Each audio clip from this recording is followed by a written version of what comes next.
पीछा कर दिए चलत है माता धर्म बचाओ। अगर धर्म न बचाओ तो काल चाल के दुसाध के कोई पूजा नहीं देती है माता। हे माता हमारे धर्म बचाने की कोशिश करें। प्रणाम माता दुर्गा। खुशी है बेटा। बेटा हाँ हाँ क्या हुआ? हे माँ दुर्गा श्री बाबा के मंदिर में पूजा करके ले रहे माता।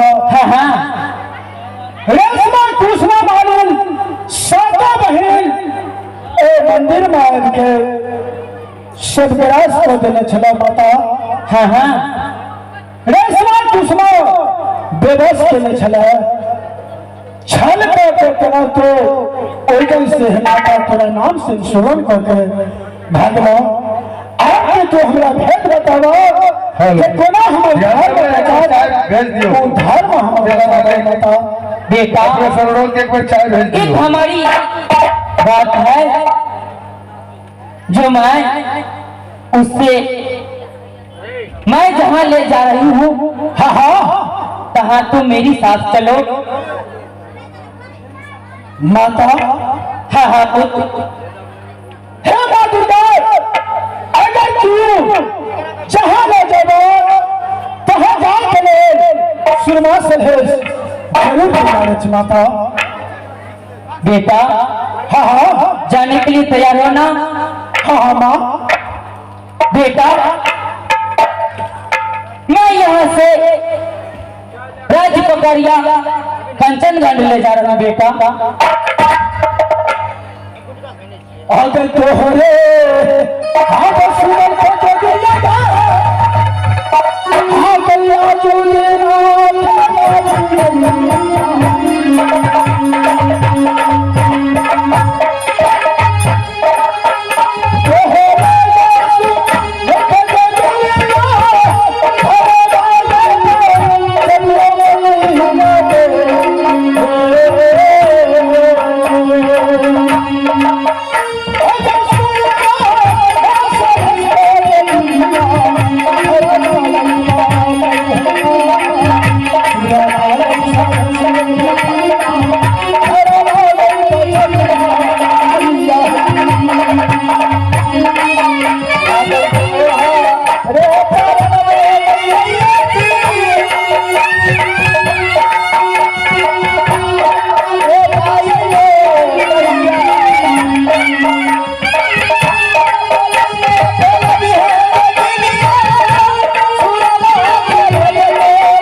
बेटा हाँ हाँ माँ दुर्गा, यही है ललन फुलवारी बेटा।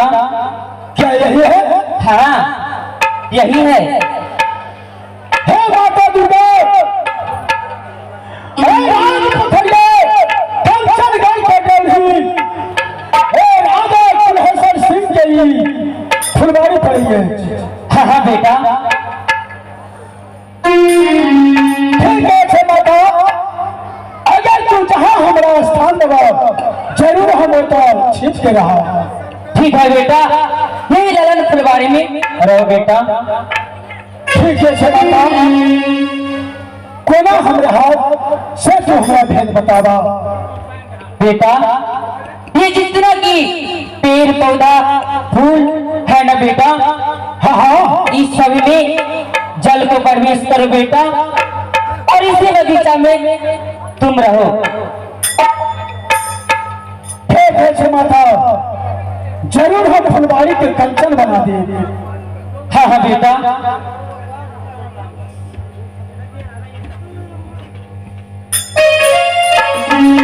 अगर खुशिये हम नहीं है गंगा, हम नहीं है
जलवा अरे धर्म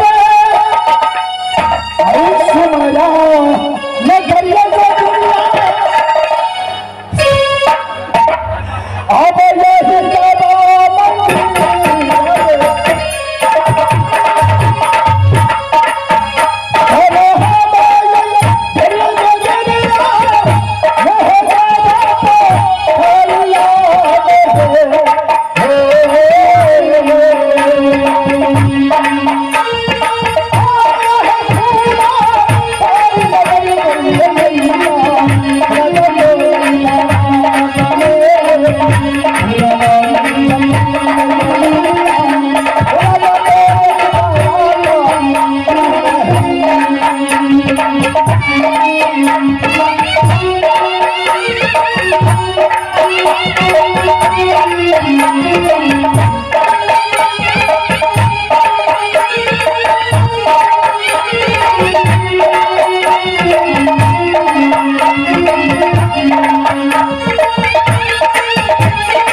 यही है माता